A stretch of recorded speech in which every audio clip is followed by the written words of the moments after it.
एक कहानी है, ज्योग्राफी का एक डॉक्टर एक विश्व का नक्शा रखे अपने सामने, वर्ल्ड मैप मेज पर रखे था और कुछ उस पर स्टडी कर रहा था, अपना कुछ रिसर्च कर रहा होगा। तो अचानक उसको कुछ प्यास लगी या बाथरूम लगी, चला गया, वो थोड़ा हट गया अपने स्टडी रूम से, मेज पर रखा था वर्ल्ड मैप, उसी पर कुछ शोध कर रहा था। इसी बीच उसका वो हटा कि उसका लड़का था एक 4-5 साल का, वो आ गया कमरे में। अब उसने खेल खेल में वो नक्शा उठाया, वर्ल्ड मैप, इतने उसके खंड किए और खंड करके सब जहाँ तहाँ कमरे भर में उसको बिखरा दिया। अब इतना खंड खंड कर दिया कि पाकिस्तान कहीं पड़ा तो भूटान कहीं पड़ा तो अफगानिस्तान कहीं पड़ा, सब पूरे कमरे में सब बिखर गया वर्ल्ड मैप। अब 2 मिनट बाद जब वो डॉक्टर साहब आए अपने काम पे फिर लगने के लिए, देखा तो वर्ल्ड मैप सब खंड खंड, विश्व पूरा सब खंड खंड हो गया। अब चिल्लाए पत्नी के ऊपर, कितना बढ़िया काम कर रहा था, लड़के ने मारा सब। बीवी को बहुत गुस्सा हुए, संभलती नहीं हो, देखा मारा सब, खंड खंड कर दिया हमारा वर्ल्ड मैप। तो बीवी ने कहा कि गुस्सा मत करो, मैं इसको ठीक कर सकती हूँ, आपका जो वर्ल्ड मैप है इसको मैं बिल्कुल एज इट इज जोड़ सकती हूँ। कैसे? तुम जानती हो भूटान कहाँ पर था, चाइना कहाँ पर था, जान पाओगी? सिक्किम कहाँ था, बर्मा कहाँ था, जान पाओगी तुम? अंडमान कहाँ पर था? तो उसने कहा गुस्सा हो ना, मैं मेरे पास तरकीब है। मैंने आपके इस वर्ल्ड मैप को एक दिन पलट के देखा था, तो ऊपर तो वर्ल्ड मैप था लेकिन नीचे इसके मनुष्य का पूरा एक फोटो बना हुआ था, पूरा फूल मानव का आकार बना था पीछे एक। तो मैं आगे तो नहीं जान पाऊंगी, पीछे पूरा हमको पता है, पीछे का हिस्सा पता है। हाथ जहाँ वहाँ हाथ जोड़ दूंगी, पाँव जहाँ मनुष्य का था वहाँ पाँव लगा दूंगी, खोपड़ी जहाँ थी वहाँ खोपड़ी फिट कर दूंगी, कान जहाँ थे वहाँ कान लगा दूंगी टुकड़ों में, और बस मनुष्य जुड़ के एक होगा कि वर्ल्ड मैप अपने आप ठीक हो जाएगा। उसने यही किया, मनुष्य को जोड़ के पूरा कर दिया, संसार ठीक हो गया। क्या इस कथा का मतलब क्या है? मनुष्य को ठीक कर दो, मनुष्य को जोड़ दो तो संसार अपने आप जुड़ जाएगा पूरा। वसुधैव कुटुंबकम, मनुष्य को मनुष्य से काटा जा रहा है, मानव को मानव से बांटा जा रहा है, इसलिए संसार खंड खंड हो रहा है। सब संसार को एक करना है, पूरी वसुधा को एक परिवार बनाना है, तो इंसान का इंसान से हो भाईचारा, यही पैगाम हमारा, यही पैगाम हमारा। इंसान का इंसान से हो भाईचारा, यही पैगाम हमारा, यही पैगाम हमारा। इंसान इंसान से जुड़ के रहे, यही इन पोथियों का पैगाम है, इन कथाओं का पैगाम है। तो राम जी ने सेतु बनवाया, फिर रामेश्वरम की स्थापना किया, फिर लंका पहुंचे, अंगद को दूत बना के भेजा कि रावण को समझाओ, मान जाए तो ये खून खराबा नहीं अच्छी बात है। महापुरुष जो होते हैं ना, युद्ध को बहुत अवॉइड करते हैं। अब बिल्कुल कोई थोप ही रहा हो तो फिर करना पड़ता है। जैसे महाभारत का युद्ध हुआ था, आपको पता है, महाभारत के युद्ध को टालने की 1000 कोशिश की गई थी, 1000 कोशिश। विदुर को भेजा, स्वयं ठाकुर जी बन के दूत आए द्वारकापुरी से, मैसेंजर बन के आए भगवान द्वारकानाथ। अब बहुत समझाया अंधेरे को, धृतराष्ट्र को बैठाल करके, नहीं माना अंधेरा, नहीं माना। और जानते क्या बोला? जब ठाकुर जी खूब समझाए तो बोला, जानते हो क्या अंधेरा हुआ? जानामि धर्मम नच में प्रवृत्ति, मैं जानता हूं धर्म क्या है लेकिन मैं उसको मानता नहीं। तुम कुछ भी कहो, हम सब जानते हैं तुम जो समझा रहे हो, हम मानेंगे नहीं इसको कुछ भी। जानामि धर्मम नच में प्रवृत्ति, और जानामि अधर्मम, मैं जानता हूं मेरे बच्चे बेईमानी कर रहे हैं लेकिन नच में निवृत्ति, मैं उसको छोड़ नहीं सकता, मेरा बेटा है, मामका मेरा पुत्र है। जानबूझ के अपराध करना, अब कोई जानबूझ के थोपे कि बेईमानी कर रहा हूं, मैं जानता हूं और बेईमानी कर रहा हूं और करूंगा तो युद्ध होगा ही होगा। फिर महाभारत का संग्राम भी बहुत मजबूरी में हुआ था, बहुत मुश्किल से भगवान ने मजबूरी में कहा था आप इकट्ठा करो सेना, देखते हैं। समझ में आ रही बात? रामायण में भी राम जी ने बहुत कोशिश किया है, लास्ट मोमेंट तक अंगद को बना के दूत भेजा है, बिल्कुल अंतिम चरण में लंका पहुंच चुके हैं तब भी प्रयास किया एक बार, मान जाए रावण, जानकी जी को वापस कर दे तो युद्ध ना हो, खून खराबा ना हो। युद्ध के बारे में आप जान लो एक बात, युद्ध की शुरुआत मनुष्य के हाथ में होती है, युद्ध का समापन मनुष्य के हाथ में नहीं होता। वो कितना बड़ा मुंह खोल देगा युद्ध हो, इसका कोई भरोसा नहीं होता। अभी आप देखें तो 2 साल पहले जब रूस ने यूक्रेन पे अटैक किया था, रूस यूक्रेन का शुरू हुआ था, तो पूरे समाज में, मैं खुद न्यूज़ सुनता हूँ रोज, हल्ला मचा था कि रूस क्या, कि यूक्रेन क्या है, 1 घंटे में जीत लेगा, 2 दिन में जीत लेगा इसको, 2 दिन में जीत डालेगा। यूक्रेन इतना बड़ा है, इतना बड़ा, और रूस महाशक्ति। लेकिन जानते 2 साल होने को आ गए लगभग, रूस के दांत खट्टे हो रहे हैं। इतना बड़ा अंडे भर का देश यूक्रेन, और युद्ध का विराम नहीं कर पा रहा है रूस। अब क्यों? क्योंकि शुरुआत आपके हाथ में होती है युद्ध की, विराम आपके हाथ में होते नहीं है। वो कहाँ तक खींचेगा, वो शायद वर्ल्ड वार बन जाए, इसका कोई भरोसे नहीं। और 2-4 देश इसे मिल जाए तो वर्ल्ड वार हो सकता है। तो मेरे कहने का अभिप्राय, भगवान ने बहुत कोशिश की कि मान जाए रावण। अंगद गए, समझाने की चेष्टा किया, लेकिन रावण समझा नहीं। देखो यहां पर भी एक सूत्र लागू हो जाता है, समझने वाला समझना अगर न चाहे, ठीक समझिएगा, समझने वाला अगर समझना ही न चाहे तो समझाने वाले चाहे कितने लोग जुट जाएं, जिसको नहीं, जैसे कैकेयी को नहीं समझना था। आपको पता है कैकेयी जब वनवास मांगी थी राम जी को, तो वशिष्ठ समझाए, वशिष्ठ की बीवी समझाई, दशरथ जी पांव तक पकड़ लिए, मान जा मान जा। गांव की जितनी बुजुर्ग महिलाएं थी सब इकट्ठा हुई थी, पढ़िए रामायण पढ़िए, गांव की जितनी बुजुर्ग थी महिलाएं थी सब आई थे, कैकेयी को कोसे भी, डांटे भी, हाथ भी जोड़े, मान जा मान जा। लेकिन जिसको समझना ही नहीं है कैसे समझेगा? उसको दिन भर समझाओ, रात भर समझाओ, आप समझाओ, आपका पूरा खानदान समझाए। हाँ, जिसको नहीं मानना उसको नहीं मानना। तो रावण नहीं माना, अंतोगत्वा युद्ध का शुभारंभ हुआ। और गोस्वामी जी कहते हैं राम जी ने अपनी सेना को 4 जगह बांट दिया, और लंका के चारों दरवाजों पर, लंका में 4 गेट थे, आप सुन चुके हो कल परसों में, चारों गेटों पर सेना तैनात हो गई। इत रावण उत राम दुहाई, इत रावण उत राम दुहाई। बंदर भालू सब तैनात हो गए। उधर रावण की जय जयकार शुरू हुई, इधर राम का जय जयकार शुरू हुआ। और इधर बंदर अटैक किए गेट से, उधर रावण के सिपाही भी गेट खोल के बाहर आए। और रावण ने माइक लेके ललकारा, राक्षसों जाओ टूट पड़ो बंदरों के ऊपर, और तुम लोगों ने पहले से कहा था मेरा आहार है, बंदर भालू मेरा नाश्ता है, जाओ नाश्ता आ गया करो, खा जाओ राक्षसों को, बंदरों को मार मार के। अब उधर से राक्षस गेट खोल के आए और बंदरों पर टूट पड़े। लेकिन बंदर तो बंदर होते हैं, अब कहाँ वो राक्षस, कहाँ मंकी। मंकी इतने चंचल होते हैं, इतने फुर्तीले कि मनुष्यों के आगे, उनके आगे दाल नहीं गलती। आप कितना भी सावधानी चश्मा लगा के जाओ ना वृंदावन में, चश्मा लगा के, हाँ, कितना भी आप पिचडी किए हो, एमटेक किए हो भले, वृंदावन जाओ लेके लगा के चश्मा, ऐसे आते हैं झप से, हो पता नहीं कहाँ से हाथ डाल देते हैं, गप से निकाल जाते हैं। और फिर जब तक 2 फ्रूटी नहीं पिलाओगे, 2 फ्रूटी छुड़ते नहीं, 2 पिलाओ तो देंगे, 1 में नहीं देते, 1 पिलाओ तो जाओ, 1 दो फिर दूसरी दो, तब चश्मा गिराते हैं। बचे तो आपका, टूट जाए तो आप जानो। तो मेरे कहने का भाव, मंकी कहाँ और कहाँ राक्षस। अब बंदर लोग क्या करें मालूम? बंदर लोग क्या करें, राक्षस को पकड़ लें, राक्षसों को, और पकड़ के ऊपर छत पे चढ़ जाएं, दीवालों पर, और ऊपर से बंदर को, राक्षस को लेके कूद पड़े ऊपर से, पहले ऊपर जाए फिर उसको दबाए दबाए कूद पड़े। अब जब नीचे गिरे आके फर्श पर, तो राक्षस तो गिर के मर जाए, अब बंदर कूद के अलग खड़े हो जाए। बंदर कहीं चोट खाते हो तो कूद सकते हैं, राक्षस गिरे तो मर जाए, वो कूद के अलग खड़े। शाम तक इतना विनाश बंदरों ने किया कि रावण की 50% सेना तो, अभी राम लक्ष्मण नहीं उठे, खाली बंदर मिलके आधी सेना खाए गए, मार डाले सब। अब शाम को जब सेनापति लंका पहुंचा और रावण ने पूछा आज का जरा बजट बनाओ, आज का हिसाब बताओ हमको, आज कितना क्या हुआ, बंदर कितने खाए तुम लोग? तो कहा महाराज बजट बहुत घाटे में जा रहा आपका है, अभी राम जी उठे भी नहीं है, लक्ष्मण जी का धनुष नहीं उठा भी है, खाली बंदरों ने ही आपकी 50% सेना आज माइनस कर दिया, 50% साफ हो गई, सब पड़े, वो लेके ऊपर चढ़ जाते हैं, ऊपर से कूद पड़ते हैं, उठा के समुद्र में फेंक देते हैं राक्षसों को, आपकी आधी सेना साफ।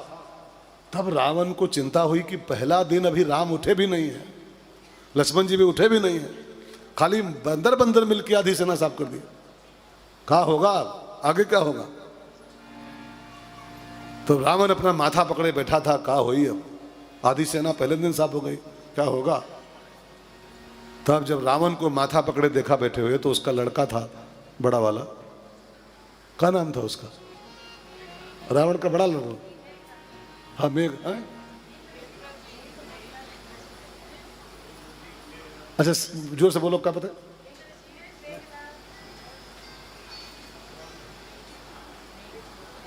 जरा जोर से बोलो। हाँ। नाथ, हम इसलिए पूछ रहे हैं कि लोग नाथ बोलते हैं, नाथ द है, इसलिए हम खोद रहे थे बार बार कि तू नाथ बोल तो ठीक कर दो। नाथ नहीं है, नाद है, नाद, मेघनाद। वो जब बोलता था तो जैसे लगते था कि बादल गरज रहा है, मेघनाद, नाथ नहीं मेघनाद।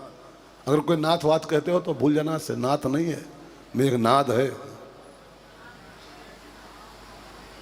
तो बड़ा लड़का रावण का था वो आया और तापा को देखा बैठे, माथा पकड़े बैठे हैं चिंतित, तो उसने पाँव छुए, कहा पिताजी डोंट वरी, मैं हूं ना, अभी बी हैप्पी, अभी शाम हो गई, क्या बताऊं, कौतुक प्रात, भोर होने दो कल सवेरे का, आज तो जो होना था हो गया, भोर होने दो, मेरा जलवा देखा कल देखना। कौतुक प्रात देखियहु मोरा, कौतुक प्रात देखियहु मोरा, करिहूं बहुत कहूँ का थोरा, करिहूँ बहुत कहूँ का थोरा। मेघनाथ ने कहा अब सवेरे जो हमें करना है करके दिखाऊंगा, अभी से क्या कहूं, अभी से क्या कहूं, अब कहने कोई फायदा नहीं, करके दिखाऊंगा, कल सुबह देखिएगा आप। दोनों भाइयों को कल मार के आता हूं सवेरा होते हैं, राम लक्ष्मण को। बैठो बैठो माता जी।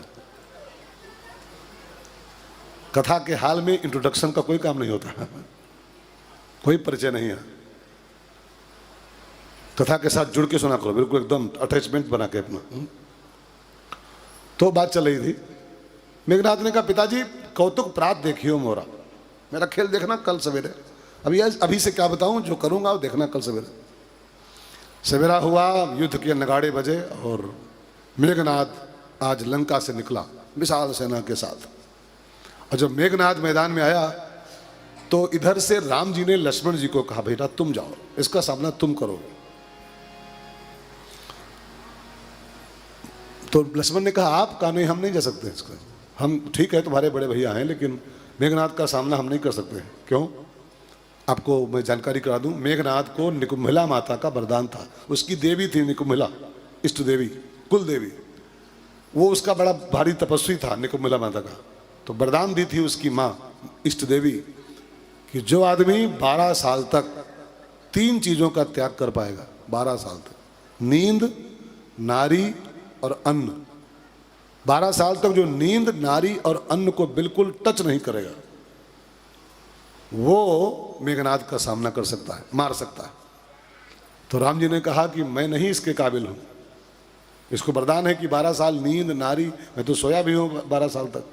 भाई जंगल में राम जी सोते भी थे और नारी भी साथ में थी उनकी, ठीक है तपस्वी थे लेकिन साथ में तो थी। और अन्न तो मान लो कोई नहीं खाता था जंगल में, लेकिन नींद, नारी तो राम के पास थी, और उसको वरदान था कि जो 12 साल तक कंटिन्यू नींद, नारी, अन्न को छुएगा भी नहीं, वो तुम्हारा सामना कर पाएगा। इसलिए राम खुद नहीं आए, लक्ष्मण से कहा तुम जाओ इसका सामना करो।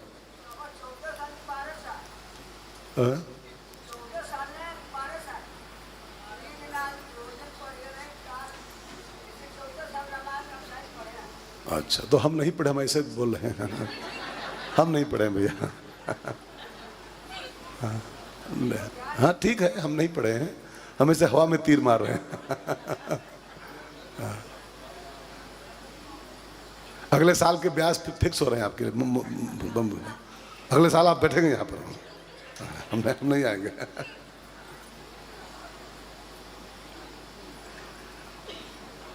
ठीक है, कहीं पढ़े होंगे, तमाम रामायणें हैं, 75 रामायणें हैं बेटा, एक नहीं है, 75 रामायणें हैं।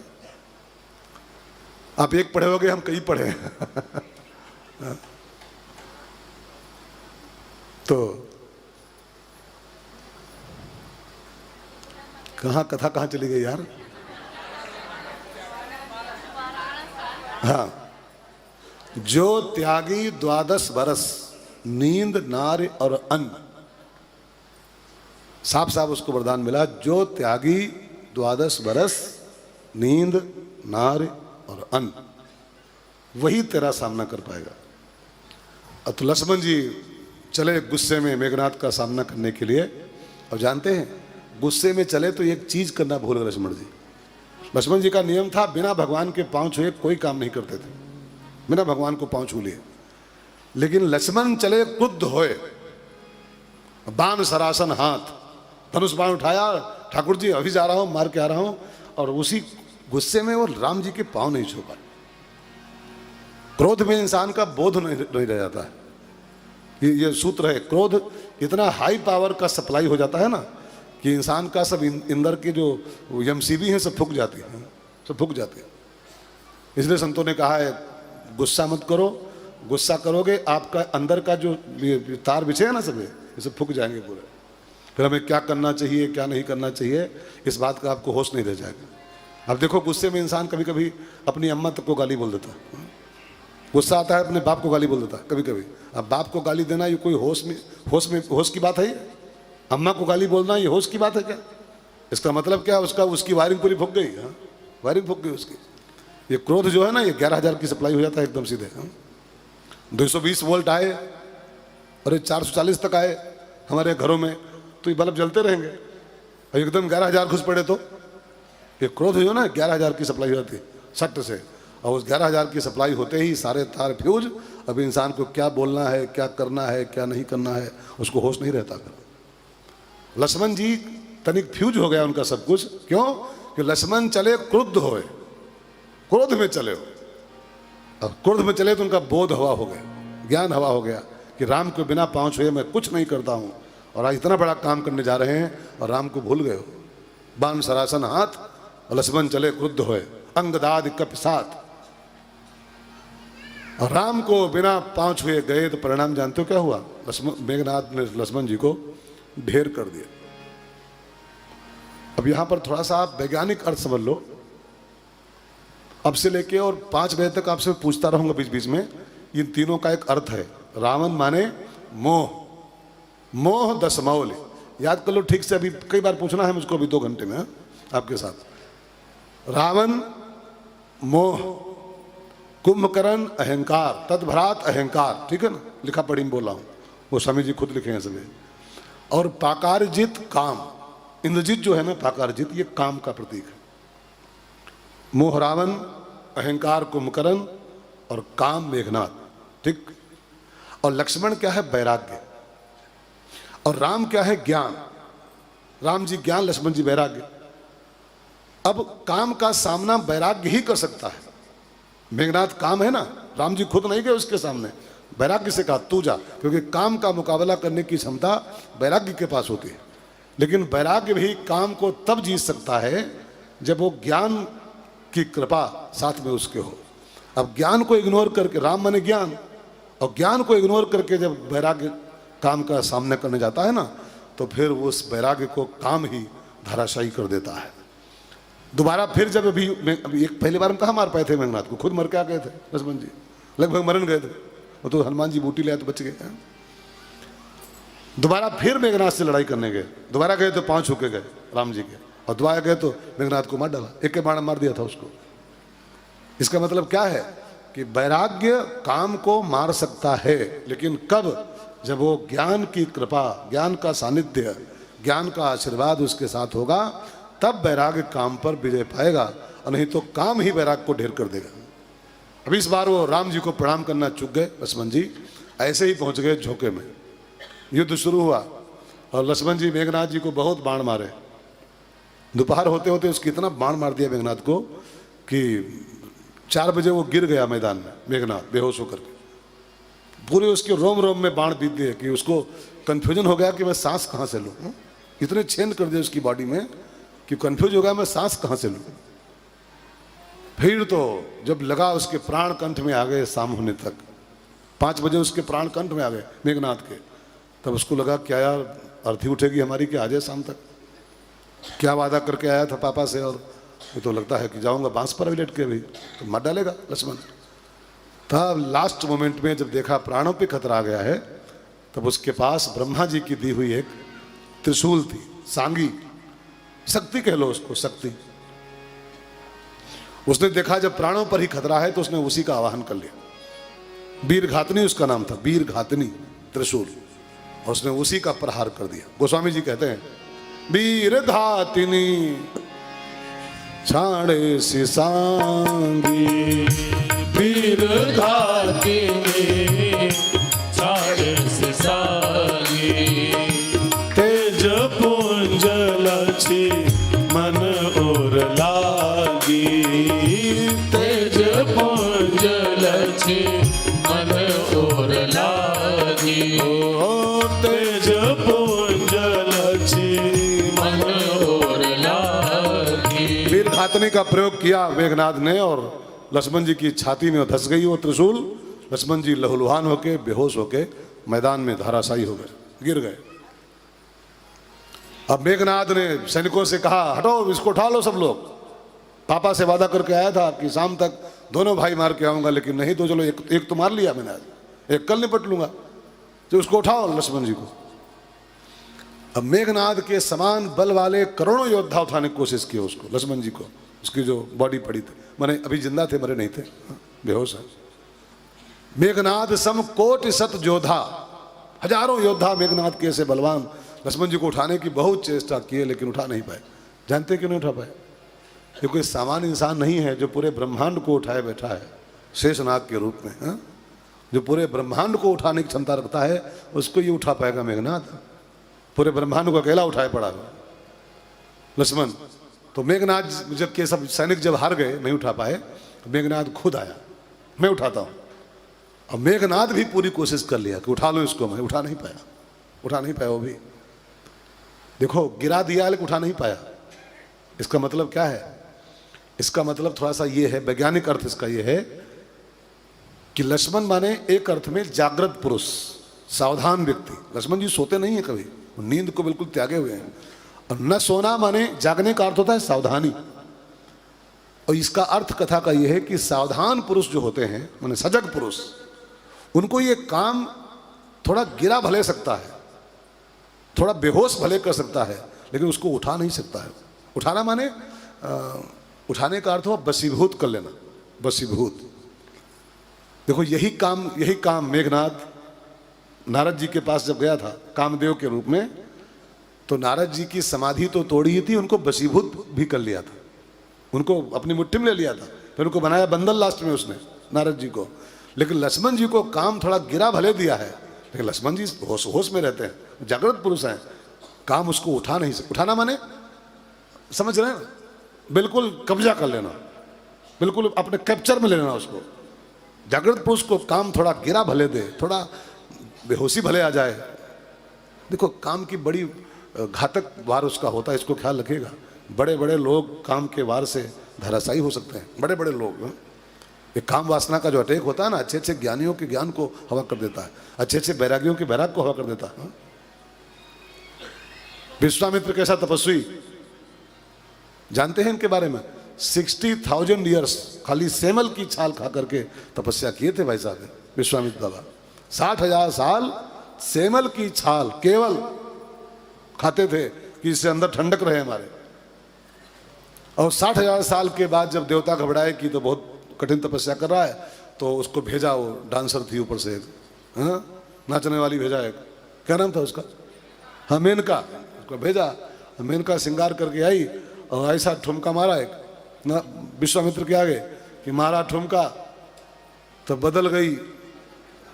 हाँ 60,000 साल की तपस्या बाबा की एक ठुमके में ही हवा हो गई, एक ठुमके में। ध्यान देना, इस कथा का मतलब खाली इतना है कि काम का प्रहार इंसान को, जो जागृत पुरुष है उसको थोड़ा डिगा भले दे, थोड़ा उसको बेहोश भले कर दे, लेकिन काम जागे हुए इंसान को वशीभूत नहीं कर सकता है। आदमी सजग रहेगा उसमें, वो जान जाएगा मेरे पर काम का प्रहार हो रहा है। अब मेघनाद ने बहुत कोशिश की उठाने की, वशीभूत करने की, कि इसको अपनी मुट्ठी में ले ले। लेकिन लक्ष्मण को मेघनाथ जब वशीभूत नहीं कर पाया, तब वो पांव पटकता भाग गया, कोई उठा नहीं पाया, वो पड़े ही चुपचाप।